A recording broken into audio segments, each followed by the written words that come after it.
cada vez que la abrimos tu palabra, hoy una vez más pueda conmover nuestro corazón, una vez más pueda tocar las fibras más íntimas de nuestra vida, pueda traer luz, esperanza, perdón, pueda limpiar y purificar nuestro corazón. Y esta noche tu palabra, como espada viva, como espada de dos filos, pueda cortar todo lo malo de nuestra vida, como también pueda darnos el poder para deshacer y enfrentar todas las artimañas del maligno. Danos tu bendición. Bendice a cada persona que hoy está aquí en este templo, mas también a las cientos y miles de personas que nos acompañan desde diferentes países, aún teniendo diversos horarios. Este momento están dedicando un tiempo especial para poder estudiar tu palabra. Y queremos que tú nos puedas abrazar, nuestro corazón pueda ser lleno de esperanza, nuestros ojos puedan ser abiertos para ver que estamos en el tiempo del fin, pero también para estar preparados para ese grande día. Danos tu bendición en el nombre de Jesús. Amén y amén. Qué bueno es poder estar aquí.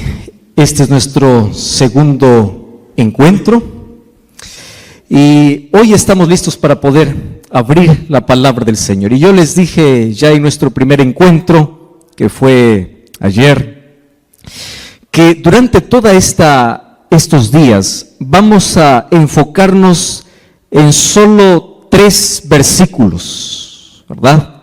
Si ustedes recuerdan, entonces vamos al libro de Romanos, capítulo 13. Romanos, capítulo 13.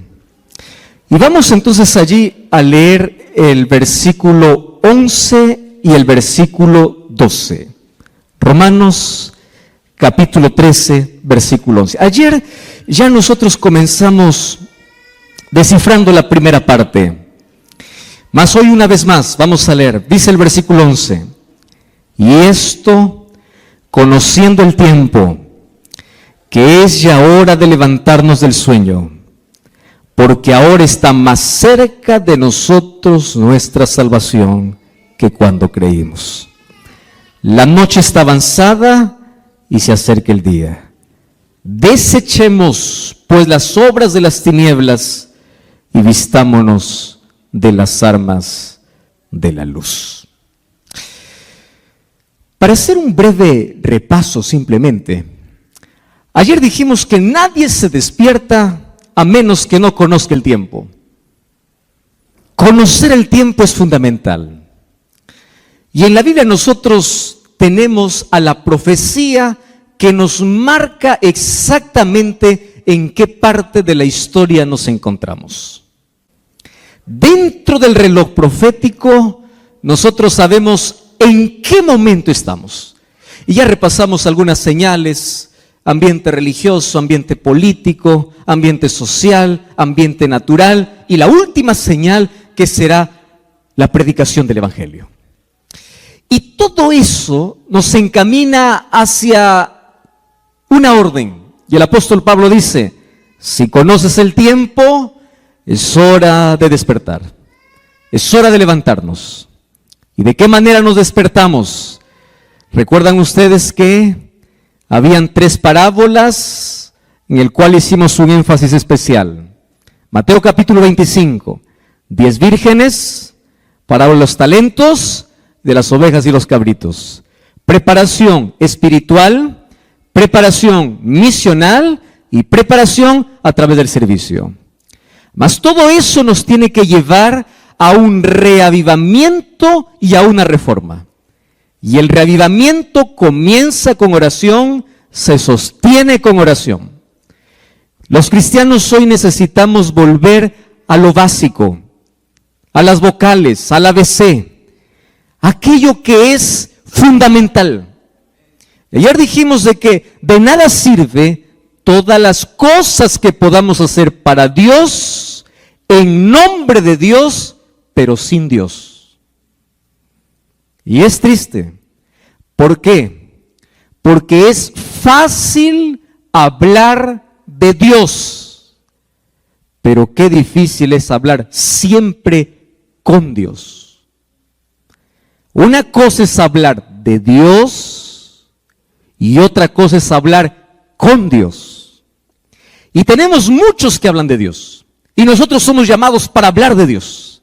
A través de nuestro testimonio, a través de las cosas que hacemos, de nuestras palabras. La iglesia existe para predicar el evangelio. Pero hablar de Dios sin primero hablar con Dios nos lleva a una incoherencia.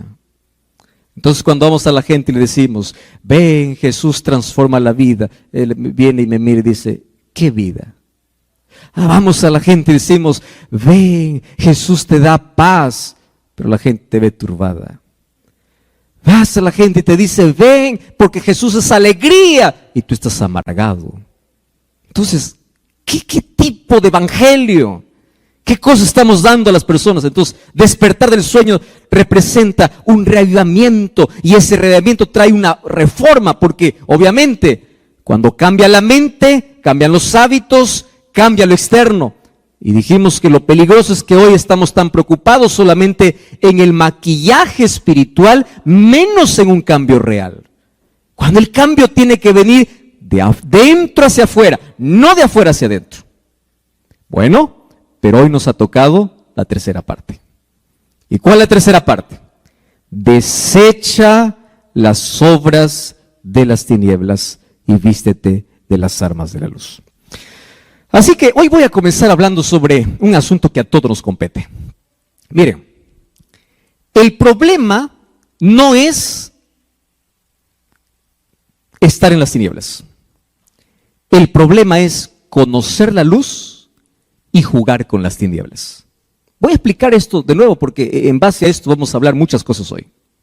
El problema no es estar en las tinieblas. ¿Por qué? Porque aquel que está en las tinieblas un día conoce la luz y abandona las tinieblas. El problema no está en aquel que está hoy en las tinieblas. El problema está en aquel que conoce la luz, pero juega con las tinieblas. Y le voy a decir por qué razón. La razón es simple. El mayor peligro del cristiano es familiarizarse extremadamente con los asuntos espirituales sin cambiar nada. ¿Qué sucede? Cuando tú te familiarizas tanto con algo, pierdes el miedo. Yo no sé si ustedes recuerdan la primera vez que ustedes tomaron un automóvil. Yo recuerdo aquella primera vez. Vamos a aprender a manejar. Ahí estaba. Primero alguien me acompañó, me dio todas las indicaciones, vas a hacer esto. Y uno comienza, ¿verdad? Despacito allí, el timón con miedo y respeta todas las señales, ¿no? Todo. Genial. Eso es hasta que aprendas, ¿verdad? Una vez que aprendas ya no te da tanto miedo, porque te familiarizas. Y cuando pierdes el miedo, muchos de los accidentes justamente ocurren por mucha confianza, exceso de confianza.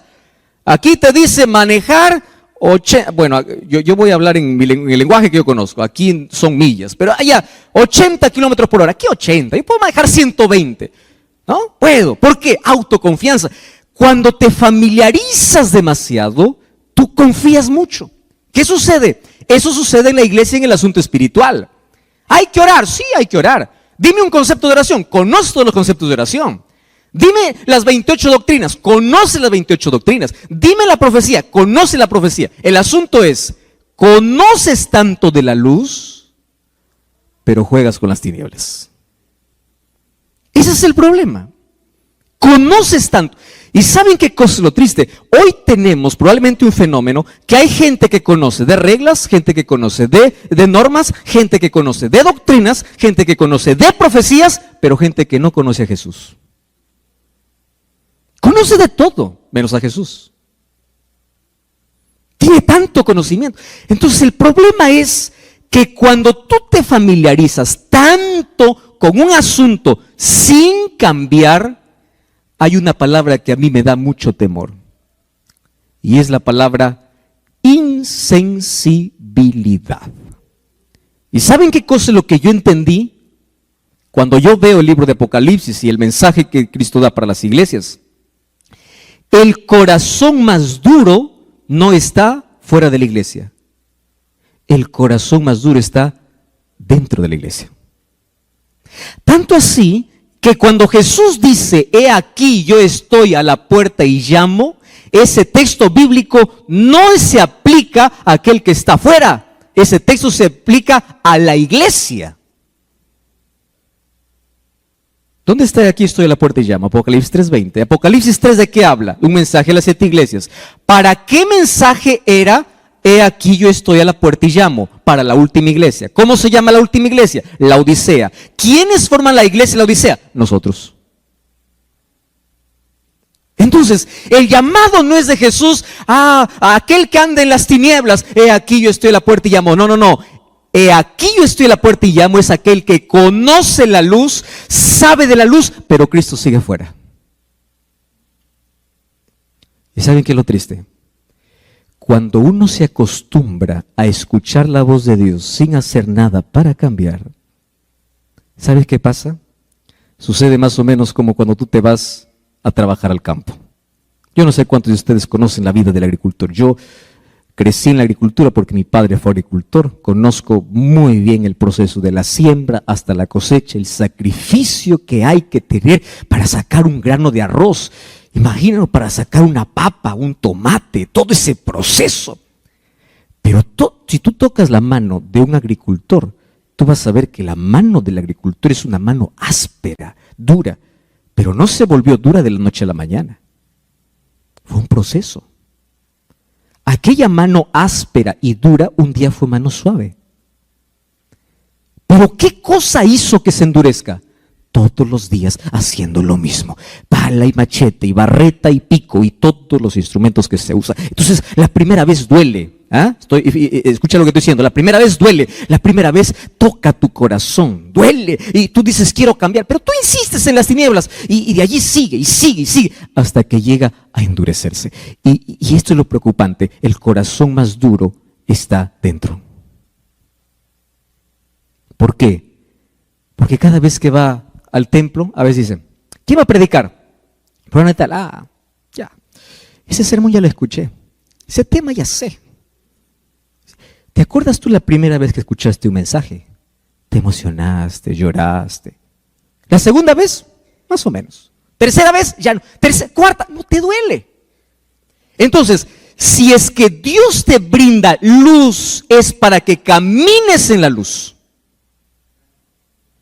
Y una de las cosas lindas que entendí es que Dios jamás deja en tinieblas a aquel que ama la luz. Por eso es que yo conozco personas, durante estos días he conocido lindas historias de personas que decían, pastor, yo estaba en una iglesia, pero alguna cosa faltaba y yo quería conocer más. Y yo le digo, mira, jamás Dios deja sin luz a aquel que ama la luz. Entonces la palabra llega. El problema está para aquel que conoce la luz, pero prefiere las tinieblas. Ese es otro asunto. Y aquí el apóstol Pablo dice así, conoce el tiempo, despierta del sueño y desecha las tinieblas, desecha las obras de las tinieblas y vístete de la luz. Y aquí voy a decir otra verdad realmente impresionante. Y yo quiero que estén bien sentados porque si alguien está mal parado se va a caer. Miren aquí. El problema no es ser pecador. ¿Por qué digo que no es un problema? Porque para el pecado hay solución. ¿Quién es la solución? Cristo. El problema no es ser pecador. El problema es no querer abandonar el pecado. Ese es el problema. El problema no es tener la herida. El problema es rechazar la medicina. Ese es el problema. Ahora, ¿qué cosa sucede? Satanás es astuto, es inteligente, él es y además es cobarde. Él nunca se presenta como él es. Él se esconde de lo más bonito y él ataca siempre los sentidos. Y él sabe de los 5 sentidos cuál es el que tú lo tienes más débil. Algunos son los ojos, otros son los oídos, otros son el gusto, otros son las manos, otros es el olfato. Y Satanás dice, ¿cómo es que yo puedo hacer que este que conoce la luz pueda jugar conmigo un ratito? Sentidos. ¿Cuál es el sentido que tiene más débil? Y él dice, y él no está probando, él sabe que cada pez tiene una carnada diferente. Entonces, la tentación para mí es diferente a la tentación para ti. Cada uno tiene una inclinación diferente. La Biblia eso lo llama concupiscencia o la inclinación que el ser humano tiene. Y Satanás viene para tentar. El problema no es la tentación, el asunto es si cedemos o no cedemos a la tentación. Y para ello, el problema que tenemos es que no hemos aprendido a educar nuestros sentidos. ¿Quieren para hacerles un ejemplo práctico? Práctico, ¿eh? No comas eso, te hace daño. Ah, pero el gusto es superior, ¿no? ¿Cómo lo disfrazas? Pues ya lo hay que morir. Y le mandas. Eso no veas, te hace daño. Ah, pero es mi vida. Eso no toques, eso no frecuentes, no vayas allí. Pero el ser humano justifica y cada vez debilita y debilita y debilita más sus sentidos. Y cada vez que cedes es más o menos como un clavo. ¿Lo has visto? Cuando tú comienzas a martillar un clavo, si ese clavo ante tanto martillazo se mantiene en pie, pues se va derecho. Pero si ese clavo ante tanto martillazo se dobla una vez, puedes enderezarlo. Pero recuerda que ante el próximo golpe es más fácil que se doble de nuevo. Y si se dobla 2 veces, a la tercera no se dobla. A la tercera se quiebra. ¿Y a dónde van los clavos quebrados? A la basura. Satanás conoce muy bien cómo hacer para tentar. Y él no pierde tiempo. Él dice, ¿qué cosa es lo que le gusta? Y ahí aparece con todas sus propuestas. Y Satanás apenas quiere un espacio, quiere algo pequeño en la vida. Él no quiere un cuarto en tu casa, él quiere apenas 10 centímetros. Entonces mira, escúchame aquí, todos somos pecadores, pastor, sí, todos somos. Yo soy pecador, soy, tú también. Todos somos pecadores. Delante de Cristo no existe encargo, no existe función, no existe que el pastor está aquí, que el líder está aquí, que el anciano está aquí. No, todos somos pecadores. Pero ojo con lo que te voy a decir ahora. El problema del pecado no está en que seamos pecadores, está en que el ser humano se aferra donde no debe. Hay solución para el pecador. Lo que no hay solución es para aquel que se aferra al pecado. Y allí comienza la justificación, ¿no? Dios me ama como soy. Es muy bonito decir eso, y es verdad. Dios te ama como eres. Nunca lo dudes de eso. Puedes caer 10.000 veces y el amor de Dios va a seguir intacto. Pero hay un problema. Dios te ama a ti, no lo que haces. Y si realmente tú te bañas de la gracia salvadora de Jesús, el Dios que te ama es el Dios que te transforma. Porque como dije ayer, Dios te acepta como llegas, pero no te deja como estás.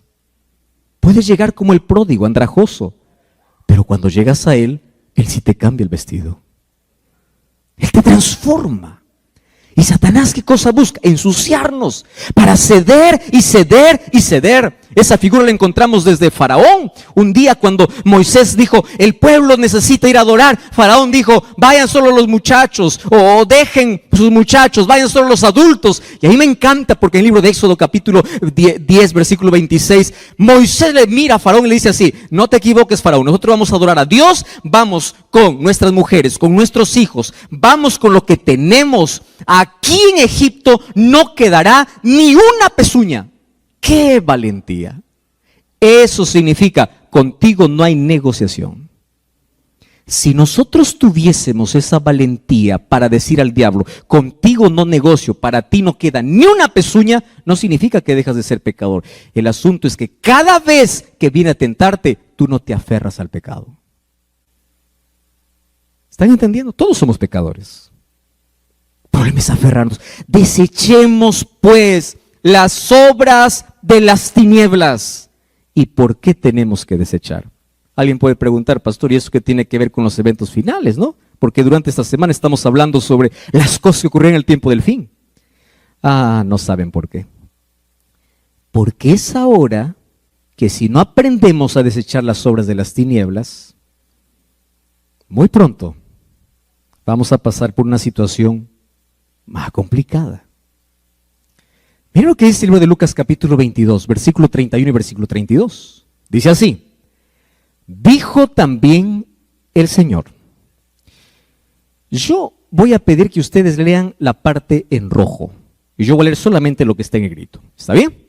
Dijo también el Señor: Simón, Simón, he aquí, Satanás os ha pedido para zarandearos como a trigo, pero yo he rogado por ti para que tu fe no falte, y una vez vuelto, confirma a tus hermanos. ¿Saben qué cosa es lo que me llena de intriga de ese texto? Es que ante ese pedido, Jesús no le dice, yo te libro del zarandeo. No. Jesús le dice, yo solamente oré para que tu fe no falte. ¿Qué quiere decir? Que el zarandeo es un asunto particular, especial, que todos los seres humanos vamos a pasar. De dos maneras. De manera individual y de manera grupal. Así que déjenme explicarles hoy en qué momento el cristiano es zarandeado. En primer lugar, de manera individual, y luego en el tiempo del fin, que ya estamos en ese tiempo, nuevamente la zaranda se moverá y aquel que no es trigo, pues el viento se lo llevará. Entonces la pregunta es, ¿cómo yo puedo saber si soy trigo? ¿Cómo yo puedo mantenerme firme? Y ahí viene el complejo, ¿no? De la culpa. Es que yo soy pecador, es que yo soy débil, es que yo soy tentado, es que yo no puedo. Hoy vamos a entender un poquito cómo es el asunto del zarandeo. Yo quiero que ustedes entiendan, el asunto del zarandeo es la mayor realidad que cada día la iglesia vive. Una vez más, de manera individual está sucediendo ahora. Y de manera grupal va a suceder de aquí a poco. Justamente antes de que Dios derrame la lluvia tardía, eso será nuestro tema del sábado. O sea, en la lluvia tardía ya estará seleccionado, ¿qué cosa? El trigo. Y aquellos que recibirán el poder del Espíritu Santo para el mayor Pentecostés de la historia, mayor que el primer Pentecostés, serán aquellos que han sido sacudidos, pero se han mantenido firmes. Porque el cristiano, antes de poder esperar o antes de poder ir al cielo, primero es sacudido para ver cuál es su intención, cuál es su motivación, qué tiene en el corazón. Porque es fácil ser cristiano y ir a una iglesia, tener la Biblia bajo el brazo y decir, amo a Cristo, aleluya, amén, gloria a Dios. Pero ¿qué sucede cuando viene la zaranda? ¿Qué sucede cuando viene el viento? ¿Qué sucede cuando viene el problema? ¿Dónde está tu fe? Y escúchame bien lo que te voy a decir ahora. Si tu fe no es capaz de sostenerte en los días más oscuros de tu vida, evalúa tu fe. Porque es la fe. Jesús nunca prometió que sus hijos nunca pasarían por problemas. El falso evangelio, ¿cuál es? Ven a Jesús, tus problemas acabarán. Eso es falso. Dios tiene poder para restaurar, sí. Dios tiene poder para curar, sí, pero nunca Dios te ha prometido que si vas a Él, tus problemas acaban. Al contrario, Jesús te dice, el que quiere ser mi discípulo, venga, pero tome su cruz y sígame. Y feliz es aquel que entiende que aunque el cristianismo tiene una corona al final de su carrera, antes de la corona, primero tiene una cruz para el camino. Ahora, ¿qué es el zarandeo individual?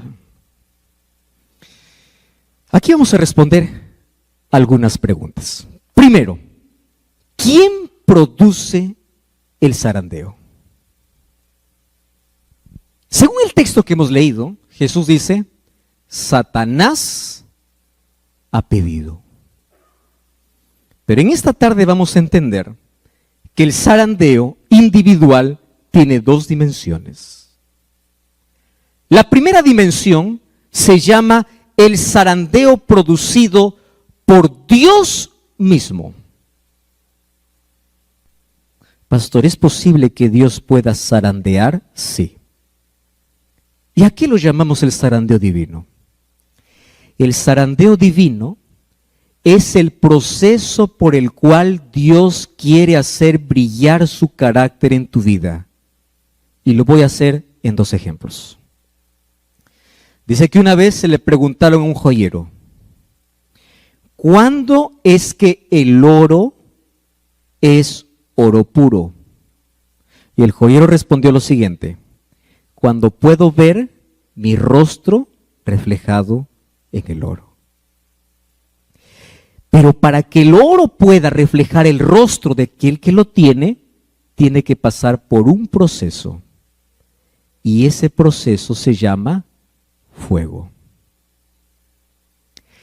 Cuando nosotros enfrentamos el fuego, existen 2 tipos de personas. Personas tipo oro y personas tipo leña. ¿Qué sucede cuando tú colocas leña al fuego? ¿Cómo termina ese pedazo de leña? Por más fuerte que haya sido, cenizas. ¿Qué sucede cuando colocas el oro en el fuego? Más fuego, más brilla. La pregunta es, ¿quién eres? ¿Oro o leña? Porque puede ser que en algunos casos nuestra fe se deshaga ante la primera prueba de la vida. Y quiero que sepas que la Biblia sí habla de que Dios sí prueba a sus hijos. Es bíblico. Dios permite que sus hijos pasen por el desierto, pero Él los acompaña. Eso es bíblico. Dios permite que sus hijos entren al horno de fuego, pero Él los acompaña. Él nunca te prometió que no pasarás por el desierto, que no pasarás por el horno. Él te prometió: estaré contigo en el desierto y en el horno. Pero hay algo que no puedo evitar: que tú pases. ¿Y por qué razón Dios quiere llevarnos allí? Hermanos, por una razón simple. Porque hay tanta cosa que Dios quiere quitar de nuestro corazón y el ser humano no aprende a la buena. Quiero que ustedes entiendan esto. Y esto lo aprendemos desde niños. Dile a un niñito: no metas tu dedo allá en el enchufe. Mientras más le digas no, él tiene más ganas de meter. ¿Es así o no? Lo digo porque a mí me ha pasado. Es peligroso. Ay, pero quiero probar. ¿Por qué es peligroso? Claro, cuando crecemos ya no metemos el dedo al enchufe, pero metemos a otras cosas. Y comenzamos a jugar con el peligro. ¿Verdad? Ante los no parece que nosotros somos impulsados y queremos. Entonces, ¿qué cosa tiene que hacer Dios? Para salvarnos, a veces tiene que pararse como un padre y decir: eso no. Y si tú realmente me amas, yo voy a permitir, te voy a llevar al desierto, te voy a llevar al horno y vamos a pasar juntos. Pero quiero una cosa: que en el horno tú no te sueltes de mi mano. Yo prometo estar contigo, pero tú no te sueltes. No te sueltes. Entonces, cuando la gente dice: pastor, estoy pasando por crisis, problemas, enfermedad, dolor, conocí a Jesús y un problema tras otro, le digo: bienvenido al horno, pero no te sueltes, va a pasar. No es eterno, pero mientras pasa parece que es eterno. Pero aférrate, aférrate. ¿Y por qué razón? Porque para que Dios pueda quitar el mayor problema del ser humano y nos enseñe a depender, quiero que sepas que las lecciones más poderosas de la vida no lo aprendemos en la prosperidad. ¿Sabes cuándo lo aprendemos? En la dificultad. ¿Cuándo oras más tiempo delante de Dios? Cuando tienes todo, cuando no tienes nada. ¿Por qué? Porque así somos. Dios quiere arrancar el cáncer. Y a veces ese cáncer que te está carcomiendo y puede hacer que te puedas perder, Él tiene que usar el bisturí divino. ¿Qué cosa es el bisturí divino? Es una operación. Yo ya conté esta historia. Hace algunos años yo enfermé, fui al médico. Me dijeron: tienes el apéndice a punto de reventar. De aquí no sales, te vamos a operar. Me pusieron una anestesia primero. Y todos los que han ido ya a un quirófano, ¿no? Ve todos los cuchillos que le van a meter ahí. Yo lo llamo cuchillo, pero tiene su nombre, obviamente, ¿no? Todas las cosas. Ahí aparece el equipo médico, aparece la anestesiólogo, el anestesiólogo. Tranquilo, tú no vas a sentir nada. Imagínate que estás durmiendo y vas a despertar. Y gracias a Dios que me tocó un médico que era un ángel disfrazado de humano. Viene y me dice, no, esta no duele nada. Lo que va a hacer es algo pequeñito, me dice, chiquitito, nada más. Y uno pues no, empieza confiado, se deja y uno no sabe en qué momento duerme. Y de pronto tú despiertas y no sabes ni dónde estás.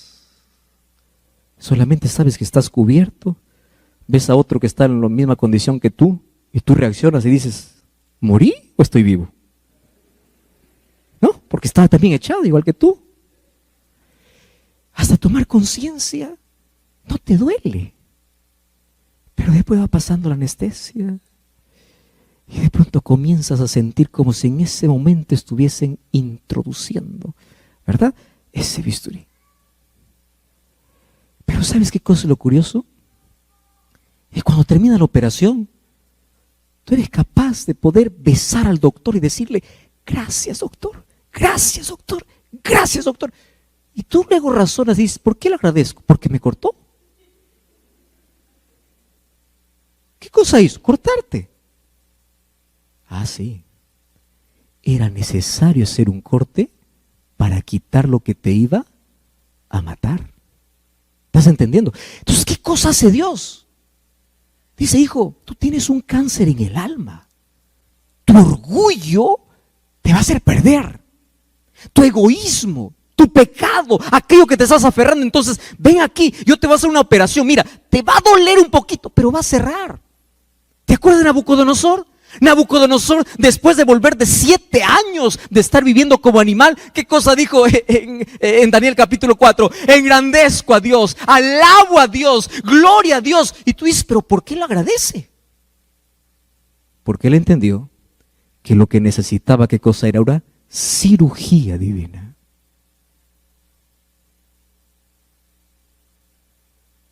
Entonces, la primera fase del zarandeo individual, ¿en qué consiste?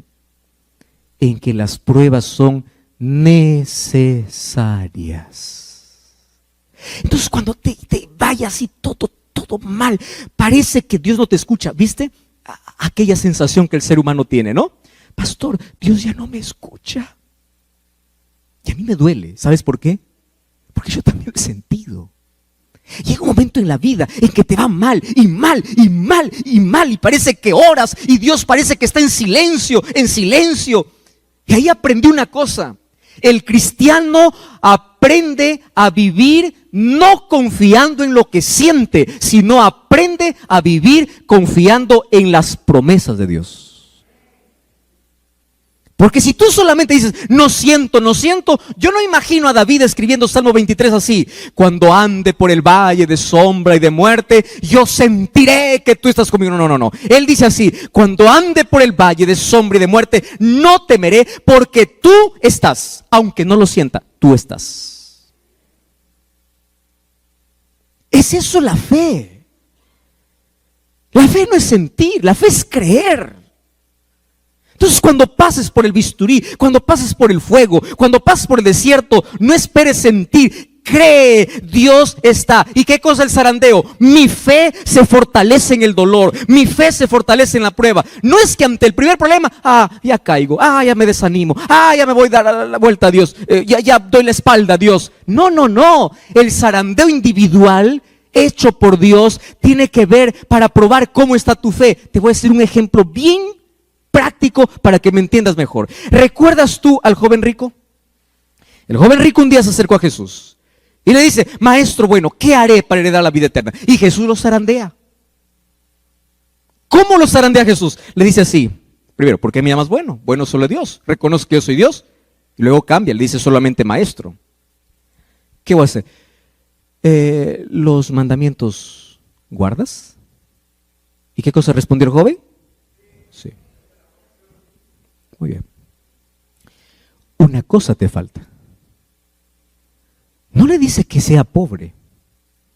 Lo que le dice es, colócame a mí, o coloca a Dios en primer lugar por encima de tu riqueza. ¿Por qué? Porque este joven se aferraba a sus riquezas, que él podría hacer todas las cosas correctas mientras no le toquen su dinero. Ahora, ¿sabes? Esto es muy fuerte lo que te voy a decir. Muchas personas se perderán por sus defectos, pero miles de personas se perderán por sus virtudes. Pastor, ¿cómo es esto? Explíqueme mejor. Te voy a explicar así. ¿El joven rico era buen ciudadano? ¿Sí o no? ¿Guardaba los mandamientos? ¿Sí o no? ¿Tenía interés en la salvación? ¿Sí o no? ¿Era un hombre virtuoso? ¿Sí o no? Muy bien. ¿Cómo acabó? Porque hay personas que piensan que es suficiente guardar los mandamientos, aun cuando en mi vida otra cosa ocupe el lugar de Dios. Y aún así no guardaba los mandamientos, porque por encima de Dios, ¿qué cosa estaba? Su riqueza. Y allí viene la zaranda de Cristo. Pero la zaranda de Cristo es con oportunidad. Es como, arrepiéntete, cambia, por favor. No te pierdas por un pedazo de terreno, por un trabajo que transgredes el sábado. No te pierdas por algo que se va a perder.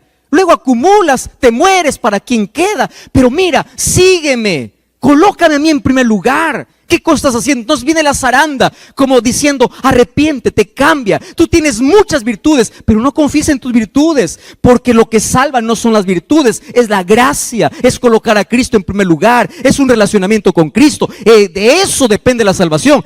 Pero hay otro tipo de zarandeo que es más cruel, el zarandeo del diablo. El zarandeo del diablo es el zarandeo para verte arruinado en el suelo. Y la intención de él es para que tú no te levantes. Mira, ¿cuál es el zarandeo del diablo? ¿Recuerdas tú a Pedro? ¿Cuál es el problema de Pedro? Señor, yo iré contigo si es posible hasta la muerte. Allá voy. Y Jesús tenía que hacer una cirugía. Y porque Jesús tenía que hacer una cirugía en el corazón de Pedro, ¿qué cosa hizo? Permitió que ahora Satanás mismo lo pueda zarandear. Por eso es que le dice, mira Pedro, Satanás me ha pedido, pero yo he orado por ti, para que tu fe no falte. ¿Cómo fue la zaranda? El orgullo. Yo, Señor, yo. Tú estás equivocado, todos se escandalizarán, menos yo. Yo voy a estar contigo hasta la muerte. Hasta que llega un momento en que Jesús sale del Getsemaní, y allí vienen todos para prender a Jesús. Y lo primero que hace Pedro, ¿qué cosa es? Sacar la espada, defender a Jesús y quitar la cabeza a alguien. Saca la espada y todo lo que consigue es cortar una oreja. Y cuando corta la oreja, yo imagino, porque ustedes saben que un orgulloso cuando hace algo quiere que todo el mundo le aplauda, ¿no? Yo imagino que Pedro estaba diciendo, ¿viste lo que hice por ti? Una oreja es algo, algo es algo, ¿no? ¿Me vas a aplaudir o no? ¿Cómo es el asunto ahora? Y Jesús, en lugar de aplaudirle, le mira y le reprende. Pedro, guarda tu espada. Lo que tú has hecho no está bien. Eso no es correcto. ¿Sabes qué se llama eso? Herir el orgullo. O sea, lo que yo hago no vale nada. Ay, dile eso a un orgulloso. ¿Cómo duele? ¿Cómo duele? ¿Sabes qué pasó a partir de ese momento? ¿Sabe lo que dice el Espíritu de Profecía? Que allí Pedro vivió la mayor decepción. Mira la zaranda por donde comienza. Decepción. ¿De quién se decepcionó? De Jesús. ¿Cuánta gente sale de la iglesia por decepción? De Jesús. O sea, yo estoy por defenderle y él no me apoya, él me reprende. Y allí empieza a guardar el rencor. Y de allí, a partir de allí tú lo vas a ver a Pedro ya no cerca de Jesús. ¿Qué cosa dice? Pedro le seguía a Jesús ¿cómo? De lejos. Se decepcionó. ¿Cuántas heridas tienes en tu corazón? Es que el anciano me dijo, es que el pastor me miró mal, es que fulano de tal no me saludó. Si supiera lo que me hicieron. Decepción. Y vas guardando cositas ahí en tu corazón, ¿no? Fulano y fulano, y piensas que todo el mundo está en contra de ti, hasta que llega un momento en que tú tienes que testificar de Jesús y en ese momento dices, yo no soy más, ya no más, no lo conozco, no lo conozco. Ay, ahí Satanás aprovechó. Y aprovechó para decirle, ya negaste, tú no mereces nada, ya estás hundido. Yo quiero decirles aquí un asunto interesante. Hablando acerca del zarandeo, ¿ustedes saben que existen 2 zarandeos? ¿Cuál es el segundo zarandeo? El primer zarandeo consiste en que aquel que está caminando no caiga. Entonces aquel que pasa por las dificultades sigue caminando,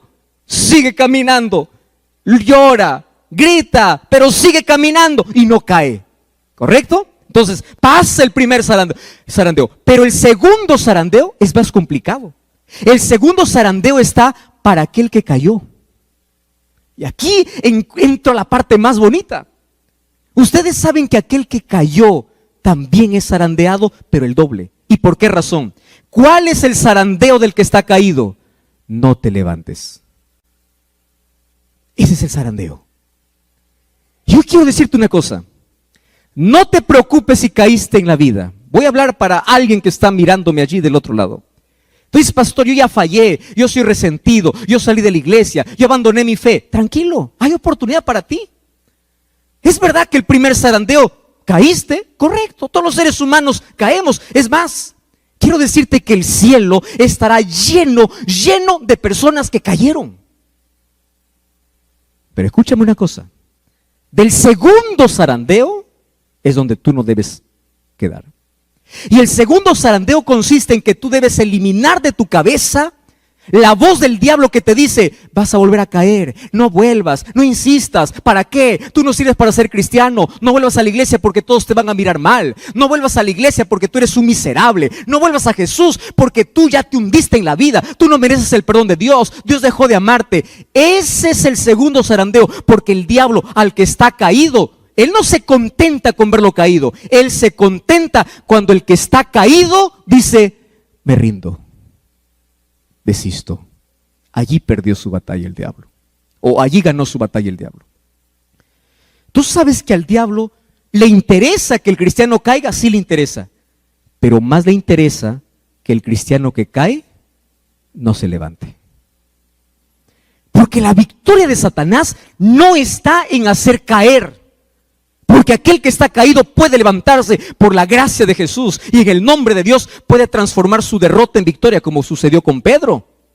Pedro lloró, se arrepintió, se levantó, fue discípulo de Jesús, el mayor predicador. 3,000 personas en el Pentecostés se bautizaron por su mensaje. El apóstol murió por Jesús porque después de su caída se levantó. El problema no son las caídas, el problema es que cuando tú estás caído no te levantes. Y el mayor trabajo del diablo es mandar sus demonios, es mandar gente, es mandar incluso tu familia para decirte, ya no te levantes, tú no mereces, tú ya caíste, tú ya fuiste demasiado lejos.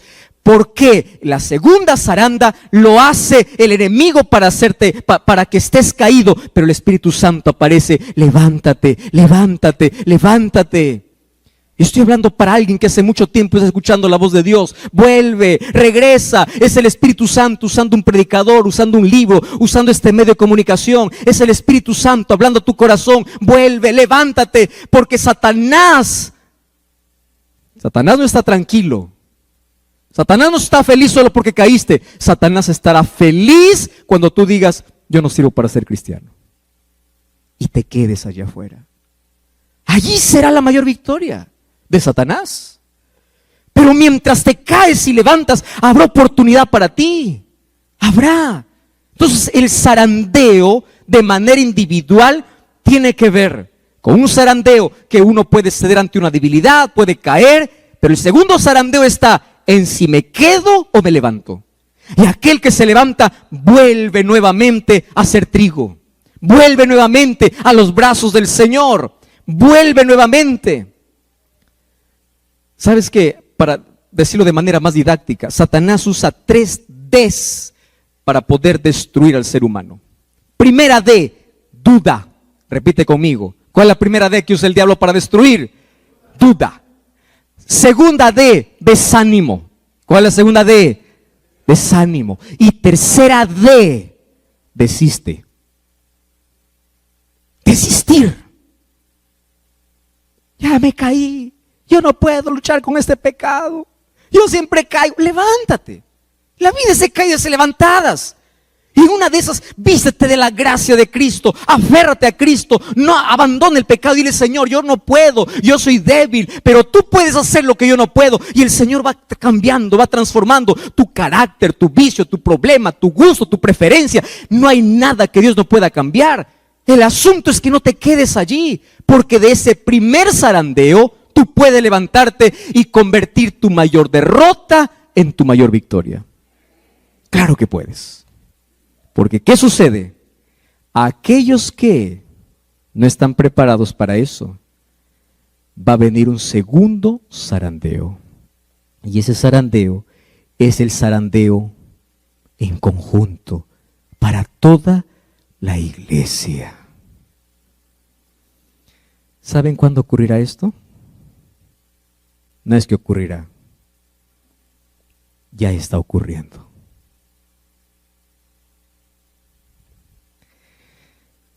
¿Ustedes saben cuándo se dará este segundo zarandeo que sacudirá la iglesia?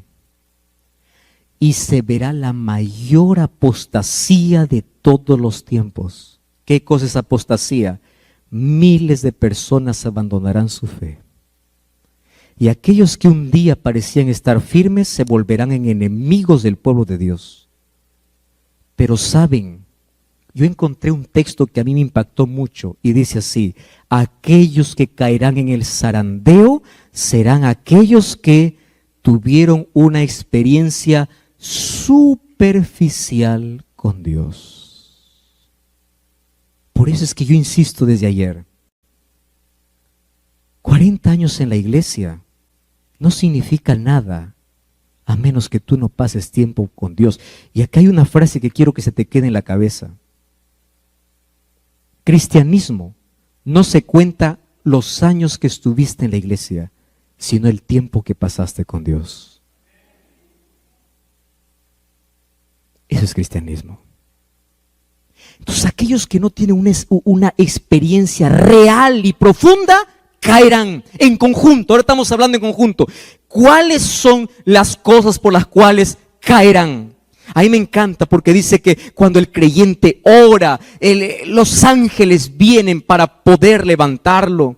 Pero antes de la lluvia tardía, antes del fuerte pregón, vendrá la zaranda más fuerte sobre toda la iglesia. Ahora estamos viviendo un poco de eso. Ustedes saben que hay personas que están esperando un pretexto para dejar la iglesia. Y quiero decirles una cosa. COVID-19 ya nos enseñó, nos dio un adelanto de lo que va a pasar. Iglesia de 300 miembros. Ahora solo hay 100. ¿Dónde están los 200? Estaban esperando solo una oportunidad. Y todavía no estamos en la zaranda fuerte. Para que ustedes entiendan que el remanente de Dios no se trata de multitudes. Ahora, 4 cosas por el cual vendrá el zarandeo. Número 1. ¿Leen conmigo? Descuido e indiferencia. Miren ese texto. En el zarandeo, algunos fueron dejados al lado del camino. ¿Quiénes fueron dejados al lado del camino? ¿Qué dice allí lo que está en rojo? ¿Pueden ustedes leer conmigo? Los descuidados e indiferentes que no se unieron con quienes apreciaban la victoria y la salvación, lo bastante para perseverar. ¿Cómo tenían que perseverar? Orando angustiosamente por ellos, no lo obtuvieron. ¿Qué no obtuvieron? La victoria. Y quedaron rezagados ¿dónde? En las tinieblas. Y esta es la parte que más duele, ¿verdad? ¿Qué cosa dice? Y sus sitios fueron ocupados por otros que se unían a las filas de quienes habían aceptado la verdad. Ustedes saben por qué el cielo estará lleno de sorpresas. Porque en el cielo buscaremos a gente que creíamos que ya está salvo y no estará. Y en el cielo encontraremos a gente que ni imaginamos que se salvaron. Y estarán allí. Pero esto no es para alguien que está escuchando, entonces yo espero el último momento. Espera un momento ahí. Tú estás dando cuenta por cada oportunidad que desperdicies la salvación. En el tiempo final, otros ocuparán los lugares de aquellos que no soportan, ¿qué cosa? La zaranda, el zarandeo. Y ahora fíjate, ¿cuál es la primera razón por la cual muchos en este zarandeo van a mostrarse no como trigo, sino como vano? Yo no sé si ustedes entienden la figura de la zaranda, ¿no? La zaranda, ¿qué cosa es la zaranda?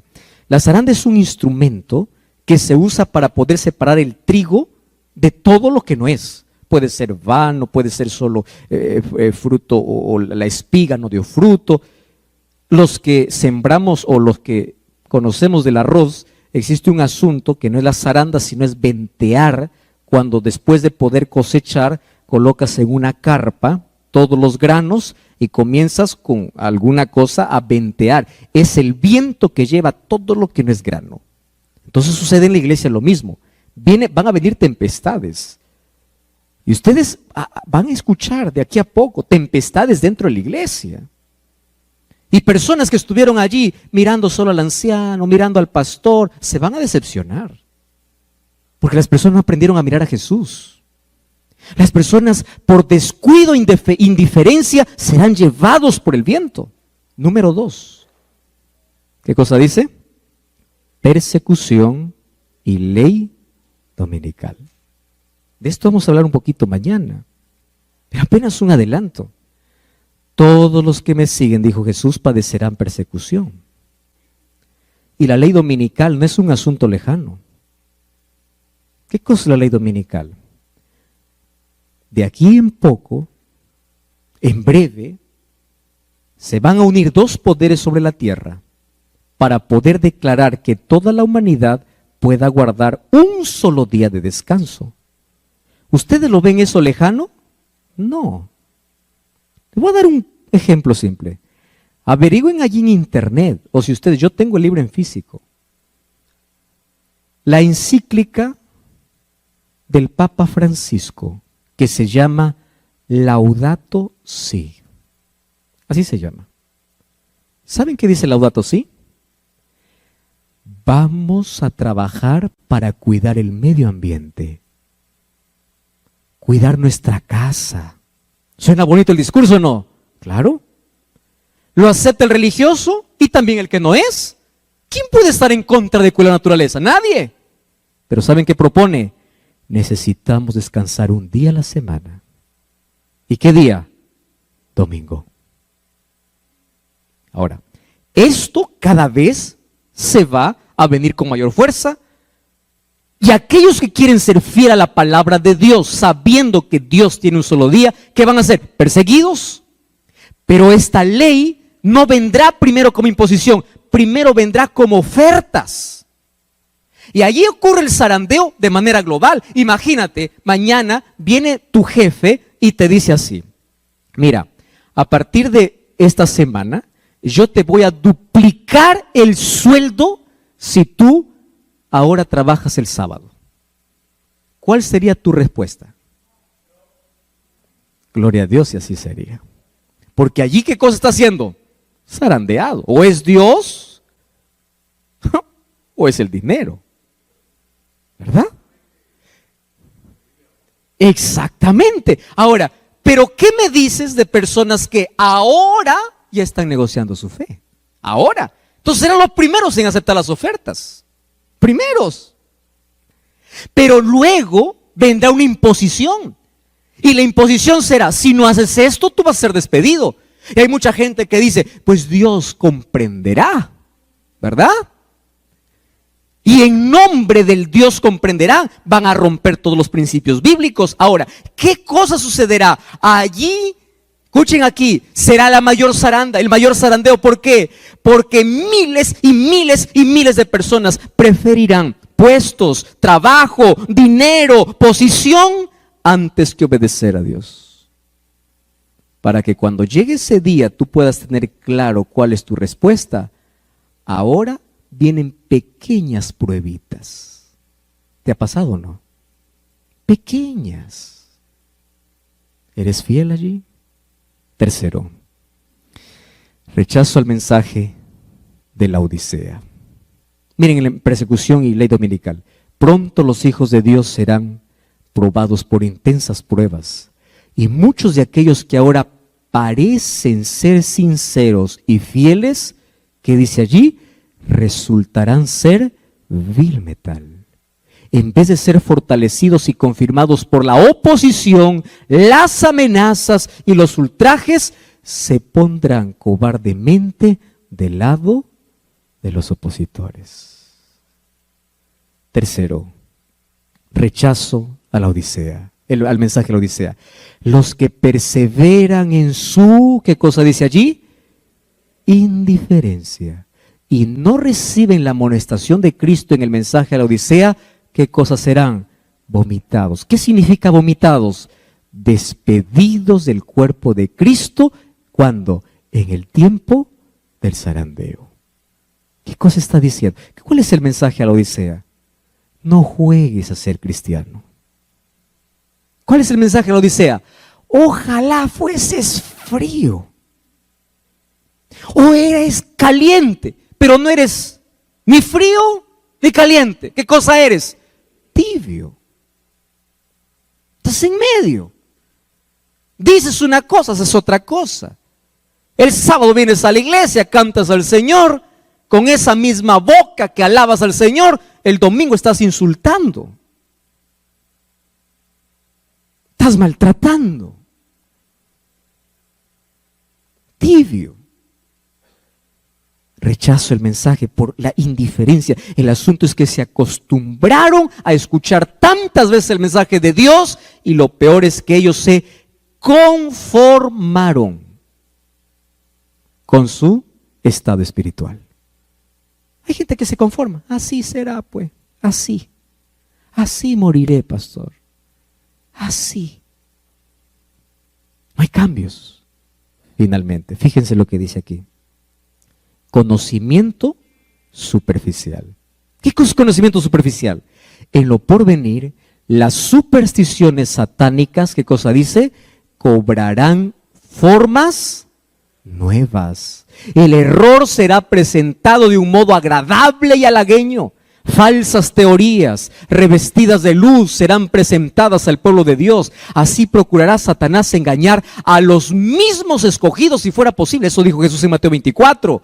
Y se ejercerán influencias extremadamente seductoras. Y esa frase hay que tener en cuenta. ¿Qué dice? Se hipnotizarán las mentes. ¿Saben que eso ya se está cumpliendo hoy? Satanás está vendiendo toda la filosofía a través de películas y música. Y de manera camuflada está entrando a nuestra cabeza cosas que hay gente que cree más en una película que en la Biblia. Yo he preguntado a muchas personas, por ejemplo, diciendo, ¿por qué crees en el rapto secreto? Y la mayoría no me sostiene con la Biblia. Me sostiene con películas de Hollywood.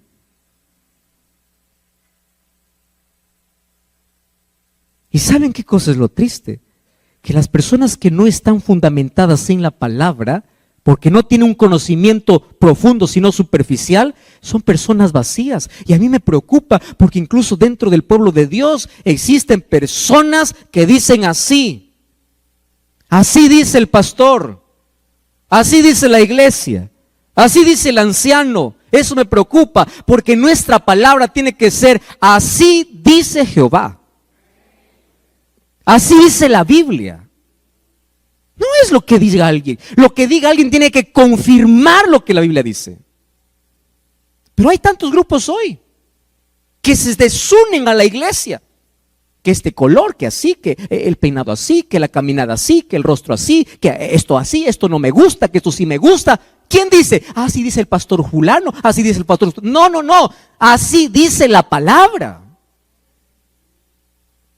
Si tu preferencia o lo que dices no está basada en la palabra, pues... Y una de las cosas tristes es que hoy nuestras Biblias están cerradas. No estoy hablando dentro del mundo secular, dentro del propio pueblo de Dios. Qué tristes que cristianos apenas leen el versículo que se da en el culto divino y la Biblia se mantiene cerrada por 7 días más. Queridos, va a llegar un momento, y ese momento comenzó. Dios está, ¿cuándo? Ahora, zarandeando a su pueblo. ¿Por qué lo zarandea? Probando sus propósitos y motivos. Muchos serán solamente cual el tamo y no el trigo, por lo tanto no hay valor en ellos. Satanás obrará milagros para engañar, ensalzará su poder como supremo. Puede parecer que la iglesia está por caer, pero no cae. Permanece mientras los pecadores de Sión serán zarandeados y arrojados fuera. La paja será separada del trigo precioso. Mucho cuidado. Tú no eres el que hace el zarandeo, es Dios. Tú no puedes decir él es trigo y él es cizaña. No, eso es el trabajo de Dios. No es tu trabajo. Tu trabajo es aferrarte a Cristo para ser trigo. Esta es una prueba terrible, sin embargo debe ocurrir. Nadie sino aquellos que han estado venciendo por medio de la sangre del Cordero y de la palabra de su testimonio serán hallados con los que son leales a la verdad, sin mancha ninguna de pecado, sin engaño en su boca. Debemos ser despojados de nuestra propia justicia y vestidos con la justicia de Cristo. Por eso, ¿qué cosa dice Romanos 13? Desechemos las obras de las tinieblas. ¿Y qué dice? Vistámonos de las armas de la luz. ¿Qué cosa vestirse de las armas de la luz? Vestirse de la justicia de Jesús. Y esta noche quiero decirles, todos podemos caer.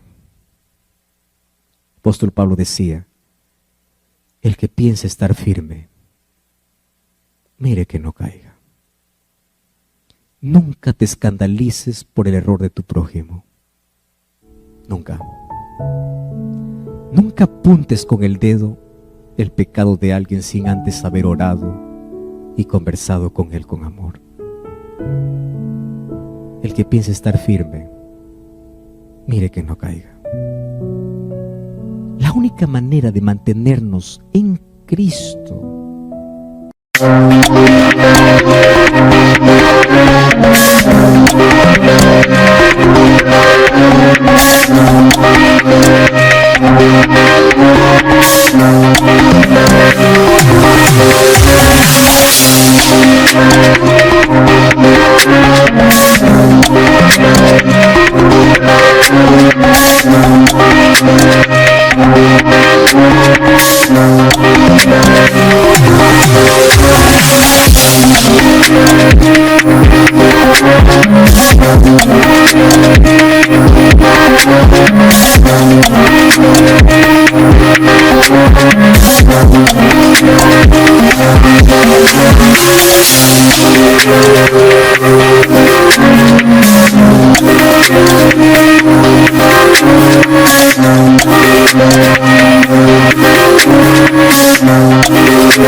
Y como dice el texto, nuestras victorias no son por nuestra capacidad, por nuestros títulos. Nuestra victoria no es por nuestra experiencia y nuestros años en la iglesia. Nuestras victorias son por la sangre del Cordero y de la palabra de su testimonio. No confíes en ti, ni tu experiencia, ni en tus grados, ni en tus títulos. Confía en la justicia de Jesús. ¿Saben?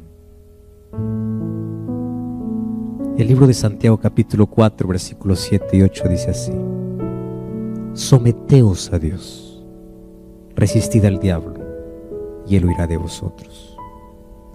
Queridos hermanos, las pequeñas victorias que tengamos sobre el pecado cada día, pequeñitas, son aquellas que nos garantizan que ante las mayores pruebas nos seguiremos manteniendo de pie. Pero para soportar las pequeñitas necesitas una cosa: aférrate a Cristo. Vive para Cristo. Ustedes saben que el diablo se ríe del mejor orador, del mejor predicador, del mejor líder, del mejor pastor, del mejor, que puede saber tanto, pero no tiene comunión con Dios. Nuestra garantía es vivir aferrado a Jesús. El cielo estará lleno de personas, no de personas perfectas. El cielo estará lleno de personas totalmente imperfectas, pero todas ellas reconocieron su debilidad y se aferraron a Jesús. Y aquel que reconoce su debilidad y se aferra, se somete a Dios, resiste al diablo, y el diablo sabe que aquel que está con Cristo, él no puede derrotarlo. ¿Sabes qué es lo único que hace el diablo para hacerte caer? Primero tiene que separarte de Jesús. Y ojo con lo que te voy a decir: separarse de Jesús no significa salir de la iglesia. No. Separarse de Jesús es dejar de orar, dejar de leer la Biblia. Hay tanta gente dentro de la iglesia que está separada de Jesús. Y cuando llegue todos estos momentos finales de la historia, que cada vez la crisis va a ser mayor, muchos caerán. Pero a mí me encanta la oración de Jesús. Pedro, María, José, Luis, Sara, Raquel: yo he orado para que tu fe no falte. Y esta noche yo quiero hacerte un llamado. ¿Y sabes cuál es mi llamado? Satanás va a poner toda distracción para que separes tus ojos de Jesús. Mi invitación esta noche es: vuelve a mirar a Jesús. Mira a Jesús. Solo en Él pon tu fe. Hoy probablemente estás mirando otras cosas, te estás distrayendo. Vuelve a Jesús. Vuelve a Jesús. Mira a Jesús. No mires lo que hace el pastor, ni lo que hace el líder, ni lo que hace fulano, no importa cuánta referencia sea, todos somos imperfectos. Mira a Jesús. Si no quieres hundirte como Pedro en las aguas profundas, no dejes de mirar a Jesús. Pero te voy a dar un consejo más. Si por cosas de la vida resbalas y caes, no te quedes caído. Levántate. Y en el nombre de Jesús, continúa tu caminata. Voy a invitar a mi esposa que venga a cantar. Mientras ella canta, cierra tus ojos, haz una oración y dile: Señor, ayúdame a mirarte a ti todos los días de mi vida. Y si esta noche tú quieres decirle a Jesús: Señor, te entrego mi corazón, En las pequeñas pruebas he fallado, pero yo quiero mantenerme firme. Yo quiero mirar a Jesucristo. Si tú esta noche quieres decirle a Jesús, yo quiero nunca perder de vista a ti. Y si tú sientes que quieres salir y quieres venir aquí para orar conmigo, ven aquí. Mientras mi esposa está cantando, ven, ven. Ahí.